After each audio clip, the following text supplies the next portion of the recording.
எல்லா குழந்தைங்களுக்கும் என்னோட வணக்கம். நான் உங்க தீபிகா அருண். குழந்தைங்களா, இந்த கதையில நீலா மாலாவ தவிர நெறைய கதாபாத்திரங்களோட பேர் வருதே, உங்களுக்கு அதெல்லாம் ஞாபகம் இருக்கா? சரி, நான் பேர சொல்றேன். அவங்க யாருன்னு நீங்க சொல்லணும். ம்? பார்வதி அம்மாள். சபாஷ்! மீனாட்சி அம்மாள். யோசிங்க யோசிங்க. சபாஷ்! நளினி. சபாஷ்! பரமசிவம் பிள்ளை. சபாஷ்! போன அத்தியாயத்துல நான் இன்னும் சில புது பேர்லாம் சொல்லியிருந்தேன். அதெல்லாம் என்னென்னன்னு சரியா சொல்லுங்க பாக்கலாம். சபாஷ்! இப்போ புதுசா நம்ம கதையில டாக்டர் சூரியசேகர் வந்திருக்காரு. அவர்கிட்ட உத்தண்டராம பிள்ளை அப்படின்னு யாரோ ஒருத்தர் பேசினார். யார் அந்த உத்தண்டராம பிள்ளை? உதவி போலீஸ் கமிஷனர். அவர் ஏதோ சந்தோஷமான செய்தின்னு சொல்லியிருக்காருல்ல. வாங்க வாங்க, அது என்னன்னு கேக்கலாம். அத்தியாயம் 12.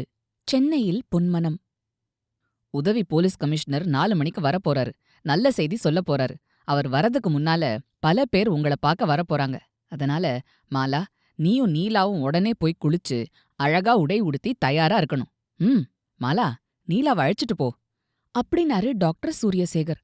அப்புறம் மனைவிய பார்த்து, நளினி, குழந்தைங்கள பலரும் பார்க்க வருவாங்க. அதனால நேத்து மாலையே மிட்டாயில 2 கிலோ, பிஸ்கெட்ல 5 கிலோ வாங்கிட்டு வந்துட்டேன். பால் கூட 4 புட்டி அதிகமா கொண்டு வர சொன்னேன் அப்படின்னாரு. நீலா குளிச்சுட்டு வந்ததும் அழகான ஒரு பட்டு பாவாடையையும் ஒரு பட்டு சட்டையையும் தயாரா வச்சுக்கிட்டு நின்னா மாலா. நீலா, இதோ இந்த பாவாடை சட்டைய போட்டுக்கோ அப்படின்னா மாலா. எனக்கு எதுக்கு இந்த பட்டு பாவாடையெல்லாம்? வேண்டாம் மாலா, நான் கொண்டு வந்திருக்கிற பாவாடை சட்டையையே போட்டுக்கிறேன். அதெல்லாம் கூடாது. இதோ பாரு, இன்னொரு செட்டு பட்டு பாவாடை பட்டு சட்டை. நாம 2 பேரும் இன்னைக்கு பட்டு ஆடை அணியணுமா.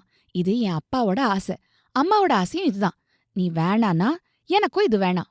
மாலா, நீ பட்டு ஆடை உடுத்தலாம். ஆனா நானும் ஏழை. நீலா, இனிமே இப்படிலாம் பேசக்கூடாது. நீயும் நானும் ஒண்ணு. நமக்குள்ள வித்தியாசமே கிடையாது. நீ இந்த உடைகளை போட்டுக்கத்தான் வேணும். இப்படி 2 பேரும் பேசிட்டு இருக்கும்போதே நளினி அங்க வந்துட்டா. நீலா, பேசாம வாங்கி போட்டுக்கோ. நீயும் மாலாவும் எங்களுக்கு ரெட்ட பிள்ளைகள் மாதிரி. உங்களுக்குள்ள வித்தியாசமே கூடாது. டாக்டர் காலையில ரொம்ப கண்டிப்பா சொல்லிருக்காரு அப்படின்னு சொன்னா. ஏமா, நாளைக்கு பள்ளிக்கூடம் திறந்துருவாங்களே, நீலாவ சேர்க்கணுமே. எல்லாம் உன் அப்பா முன்னாலேயே ஏற்பாடு பண்ணிட்டாரு. பணமும் கட்டிட்டாரு.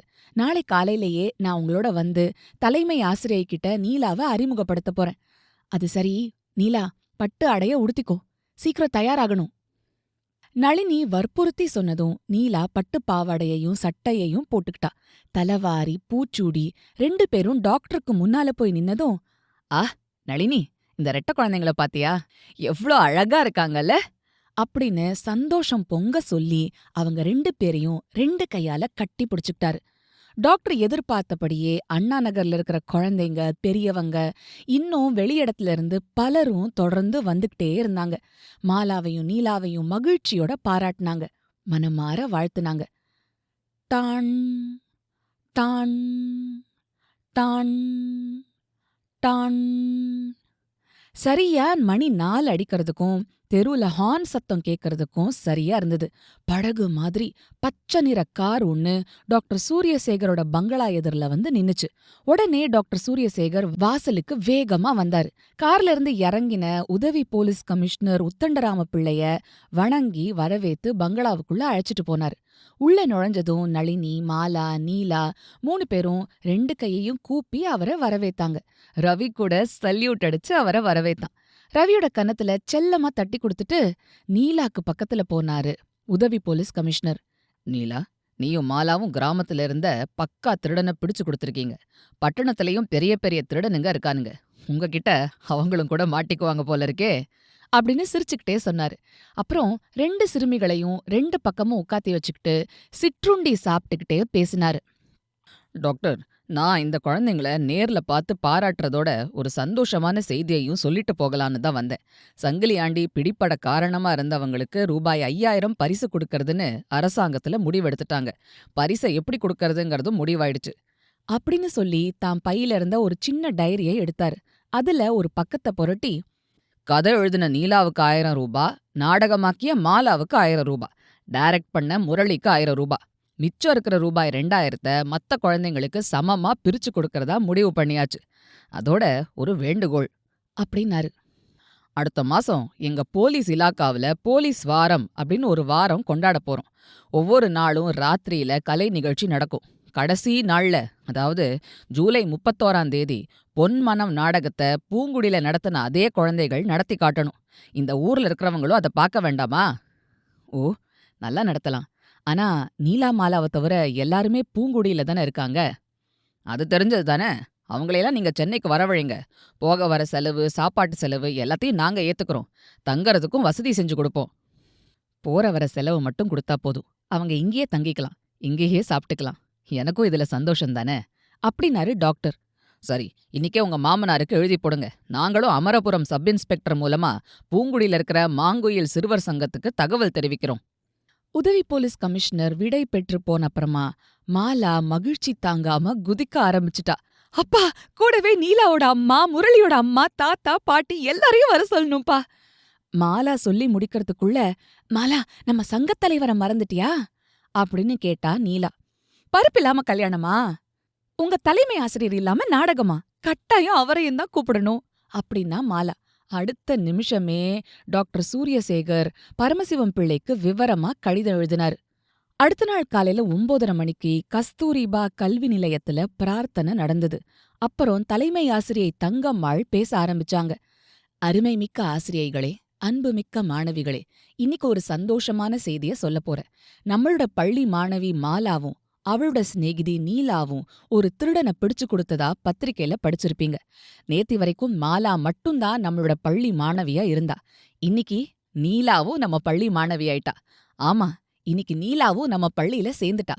இப்போ மாலாவும் நீலாவும் உங்க முன்னாடி வந்து நிப்பாங்க அப்படின்னு சொன்னதும் மாலா நீலாவோட கைய புடிச்சுக்கிட்டு கூட்டிட்டு வந்தா. 2 பேரும் தலைமை ஆசிரியையோட 2 பக்கமும் நின்னுக்கிட்டு எல்லாருக்கும் வணக்கம் சொன்னாங்க. உடனே மத்த மாணவியர் எல்லாரும் கை தட்டி மகிழ்ச்சி ஆரவாரம் பண்ணாங்க. அன்னைக்கு சாயங்காலம் பள்ளிக்கூடம் விட்டு வீடு வந்ததும் வரவேற்பு அறையில இருந்த ஒருத்தர், குழந்தைகளே, உங்களுக்காக தான் காத்திருக்கேன் அப்படின்னாரு. அவர் பக்கத்துல கேமராவோட ஒருத்தர் நின்னுட்டு இருந்தாரு. என்ன சார் வேணும் அப்படின்னு கேட்டுக்கிட்டே மாலா அவர் பக்கத்துல போனா. நீலாவும் கூடவே போனா. அவர் தன் கையில வச்சிருந்த ஒரு கட்டு பத்திரிக்கைகளை மேஜ மேல பரப்புனாரு. ஹா, இந்த சிறுவர் உலகம் பத்திரிக்கை எனக்கு மாசா மாசம் தபால்ல வருதே, எனக்கு ரொம்ப பிடிக்குமே அப்படின்னா மாலா. அப்படியா, மகிழ்ச்சி.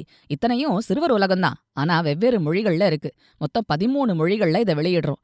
தமிழ் பதிப்போட ஆசிரியர் நான் தான். அடடே, அருமை நாயகம்ங்கிறது நீங்க தானா? நீலா, இவரோட கதையெல்லாம் நான் ஆசாசியா படிப்பேன். இன்னைக்குதான் நேர்ல பாக்குறேன். இது நம்ம அதிர்ஷ்டம்தான் அப்படின்னா மாலா. உங்க 2 பேரையும் பார்க்க தான் நான் வந்திருக்கேன். உங்கள பேட்டி கண்டு சிறுவர் உலகத்துல எழுத போறேன்.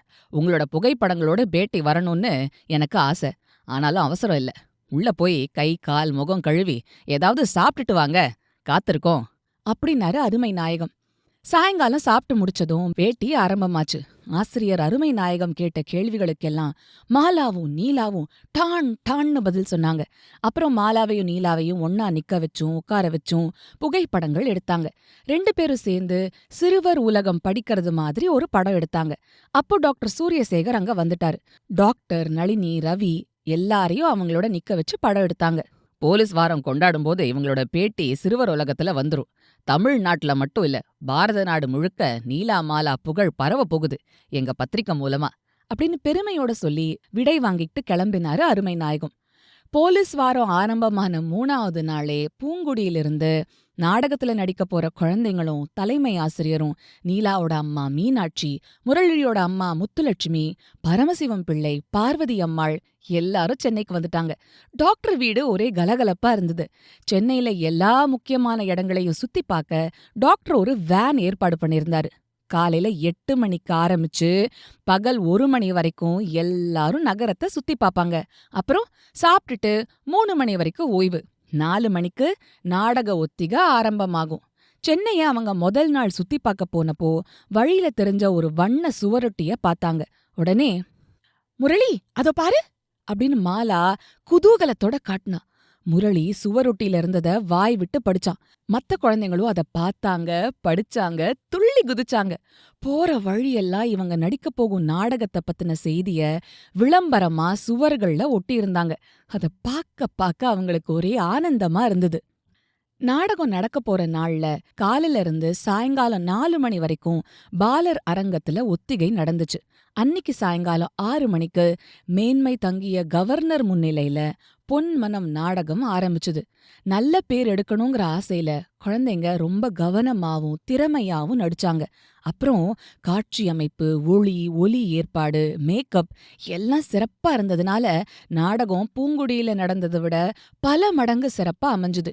திருடன் மகளா நடிச்ச நீலாவும் திருடனா நடிச்ச முரளியும் ரொம்ப உருக்கமா நடிச்ச காட்சிய பார்த்து சபையோர் கண்ணு கலங்கிருச்சு.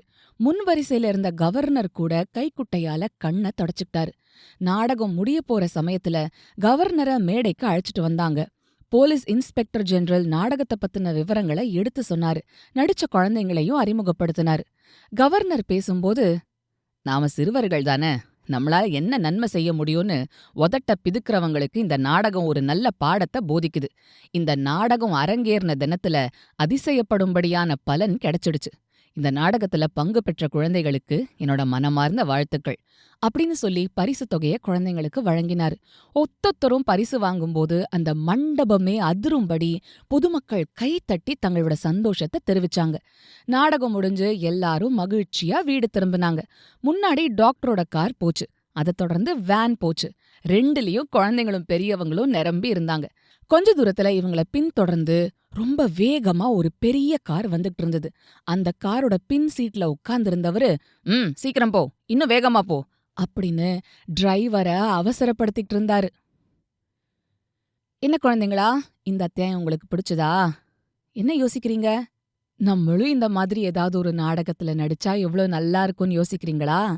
சபாஷ்!